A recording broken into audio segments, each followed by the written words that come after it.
মৰমৰ বন্ধু বান্ধৱীসকল তোমালোক সকলোকে আমাৰ এই চেনেলটোলৈ পুনৰবাৰ স্বাগতম জনাইছোঁ। আজিৰ এই ভিডিঅ'টিত এডিআৰই 2024ৰ গ্ৰেড 4ৰ পেপাৰ 2 ক্লাছ 8ৰ ইকুইভেলেণ্টৰ যিখন কুৱেশ্যন পেপাৰ আছিলে এই কুৱেশ্যন পেপাৰখনৰ আনচাৰখিনি কৰি দিবলৈ চেষ্টা কৰিম। গতিকে ভিডিঅ'টি তোমালোকে শেষলৈকে চাই থাকিবা।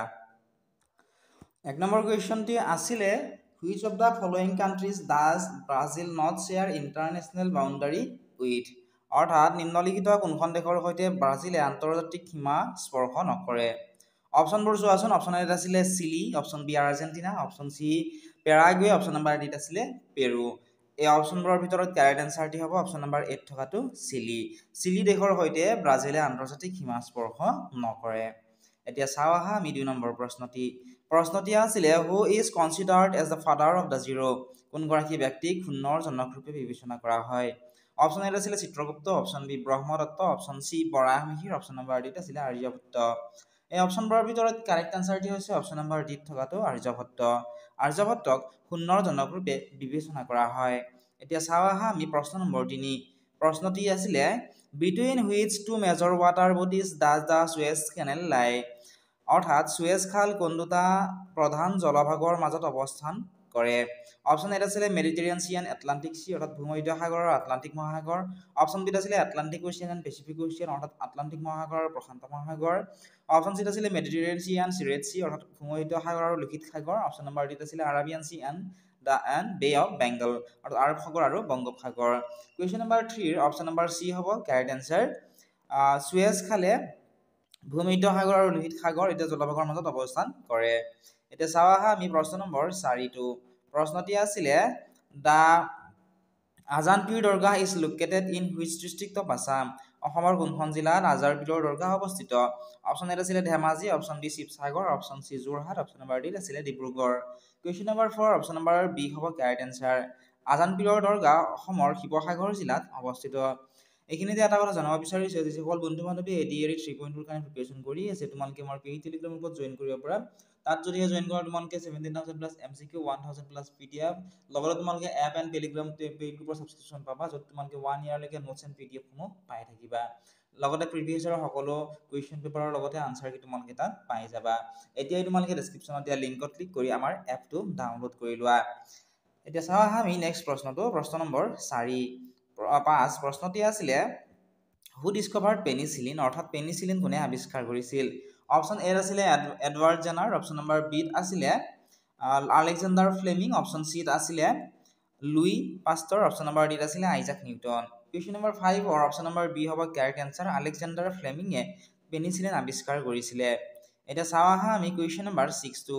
কুৱেশ্যনটি আছিল as on January 1, 2024 who is the chairman and managing director of the Reliance group, অৰ্থাৎ 2024 চনৰ 1 জানুৱাৰী সাপেক্ষে ৰিলায়েন্স গ্ৰুপৰ অধ্যক্ষ আৰু পৰিচালন সঞ্চালক কোন আছিলে। অপশ্যন এ আছিলে Dhirubhai Ambani, option B Anil Ambani, option C Akash Ambani, option number D Mukesh Ambani.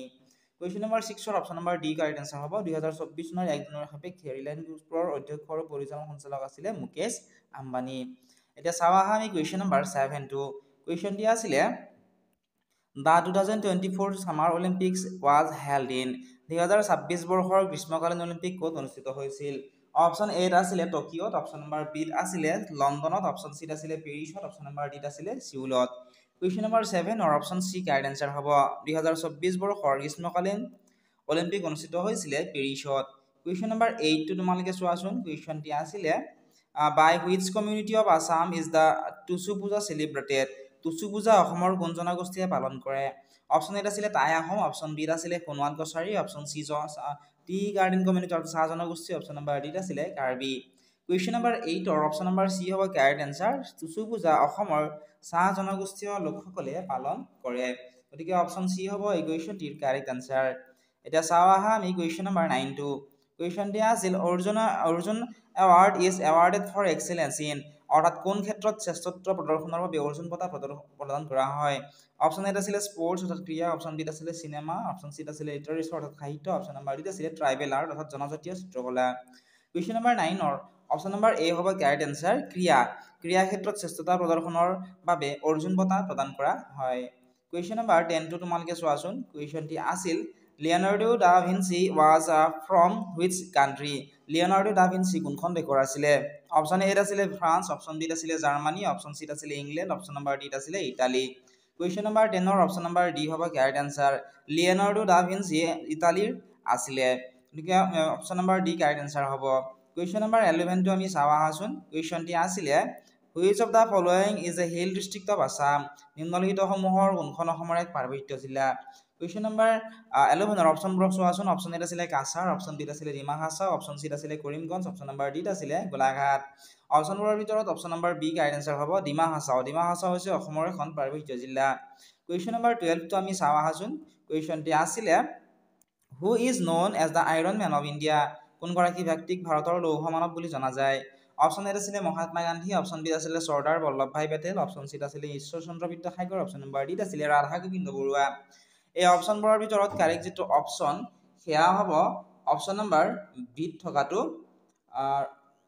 Sardar Vallabhbhai Patel তেওঁক ভাৰতৰ লৌহ মানৱ ৰূপে জনা যায় বা লৌহ মানৱ বুলি জনা যায় কুৱেশ্যন নম্বৰ 13 কাৰেক্ট আনসাৰ কুৱেশ্যনটি আছিলে যে how many spokes are there in the চক্ৰ of our national flag অৰ্থাৎ আমাৰ ৰাষ্ট্ৰীয় পতাকাৰ চক্ৰত কিমানডাল দণ্ড আছে অপশ্যন এত আছিলে 24 অপশ্যন বিত আছিলে 36 অপশ্যন চিত আছিলে 18 অপশ্যন নম্বৰ ডিত আছিলে 32 কুৱেশ্যন নম্বৰ 13 অপশ্যন এ টো কাৰেক্ট আনসাৰ হ'ব আমাৰ ৰাষ্ট্ৰীয় পতাকাৰ চক্ৰত 24 ডাল দণ্ড আছে কুৱেশ্যন নম্বৰ 14 টো তোমালোকে চোৱাচোন কুৱেশ্যনটি আছিলে who is presently the supreme commander of the defense forces of India বৰ্তমান ভাৰতৰ প্ৰতিৰক্ষা বাহিনীৰ সৰ্বাধিনায়ক কোন আছিলে কুৱেশ্যন নম্বৰ 14 অপশ্যনবোৰ চোৱাচোন অপশ্যন এত আছিল নৰেন্দ্ৰ মোদী অপশ্যন বিত আছিল ৰাজনাথ সিং অপশ্যন চিত আছিল দ্ৰৌপদী মুৰ্মু অপশ্যন নম্বৰ ডিত আছিল Anil Chauhan question number 14 option number C correct answer হ'ব বৰ্তমান ভাৰতৰ প্ৰতিৰক্ষা বাহিনীৰ সৰ্বাধিনায়ক হৈছে এটো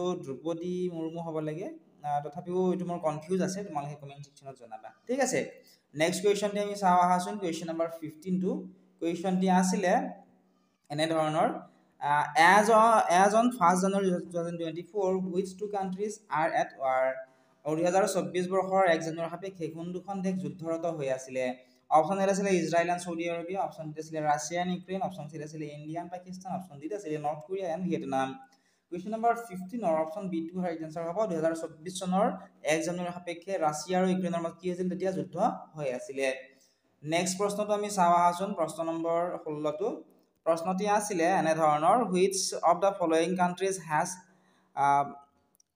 গ্লোট্ৰম as its country গ্লোট্ৰম কোনখন দেশৰ মুদ্ৰাৰ নাম সুধিছে অপশ্যন এত আছিলে म्यांमार অপশ্যন বিত আছিলে ইণ্ডোনেছিয়া অপশ্যন চিত আছিলে ভুটান অপশ্যন নম্বৰ ডিত আছিলে Vietnam question number 16 option number C correct answer হ'ব গ্লোট্ৰম ভুটান দেশৰ মুদ্ৰাৰ নাম নেক্সট কুৱেশ্যনটি আমি চাওঁ আহাচোন কুৱেশ্যন নম্বৰ 17 কুৱেশ্যনটি আছিলে এনে ধৰণৰ in which sport did Lovlina Borgohain win an Olympic medal কোনখন কোনটো খেলত লাভলীনা বৰগোহাঁই অলিম্পিক পদক লাভ কৰিছিলে অপশ্যন এ আছিল মল্লযুঁজ অপশ্যন বিত আছিল জুডো অপশ্যন চিত আছিল টাইকোৱাণ্ডো অপশ্যন নম্বৰ ডিত আছিল মুষ্টিযুদ্ধ question number 17 option number D correct answer হ'ব মুষ্টিযুদ্ধ খেলত লাভলীনা বৰগোহাঁই অলিম্পিক পদক লাভ কৰিছিলে অৰ্থাৎ বক্সিংত ঠিক আছে নেক্সট প্ৰশ্নটো আমি চাওঁ আহাচোন প্ৰশ্ন নম্বৰ 18 প্ৰশ্নটি আছিলে The poem collection সুগন্ধি পখিলা was written by সুগন্ধি পখিলা নামৰ কবিতা সংকলনখনৰ ৰচয়িতা হৈছে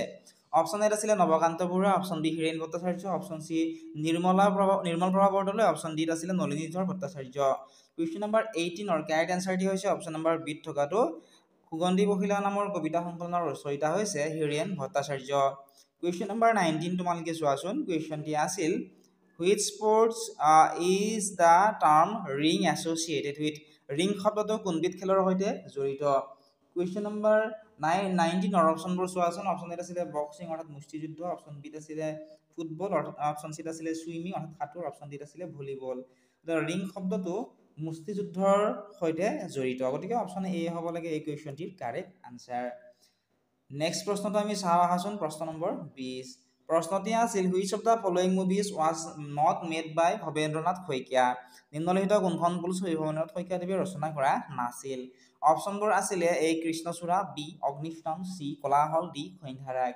কুৱেশ্যন নম্বৰ 20 অপশ্যন এ টো কাৰেক্ট আনসাৰ হ'ব কৃষ্ণচূড়া বোলছবিখন ভবেন্দ্ৰনাথ শইকীয়াদেৱে নিৰ্মাণ কৰা নাছিল নেক্সট তোমালোকে চোৱা কুৱেশ্যন নম্বৰ 21 কুৱেশ্যনটিৰ আছিলে As on 31st December 2023, which of the following was the highest domination currency of note of India? 2023 চনৰ 31 ডিসেম্বৰ সাপেক্ষে ভাৰতত প্ৰচলিত সৰ্বাধিক মূল্যৰ নোট কোনখন আছিলে? অপশন এ আছিলে 2000, অপশন বি আছিলে 1000, অপশন সি আছিলে 20000, অপশন ডি আছিলে 5000। এই প্ৰশ্নৰ উত্তৰ তোমালোকে আমাক কমেন্ট সেকশনত জনাবলৈ নাপাহৰিবা। লগতে সম্পূৰ্ণ ভিডিও তোমালোকে আমাৰ এপত পাবা। এপত যদি তোমালোকে জয়েন কৰা তেতিয়াহ'লে তোমালোকে 17000 প্লাছ MCQ 1000 প্লাছ PDF লগতে এপ এণ্ড টেলিগ্ৰাম পেইডটোৰ ছাবস্ক্ৰিপশ্যন পাবা 1 ইয়াৰৰ কাৰণে মাত্ৰ 199 টকা। গতিকে 300ৰো অধিক বন্ধু বান্ধৱী ইতিমধ্যে আমাৰ সৈতে জড়িত হৈছে, তোমালোকেও জয়েন কৰি ল'বলৈ নাপাহৰিবা।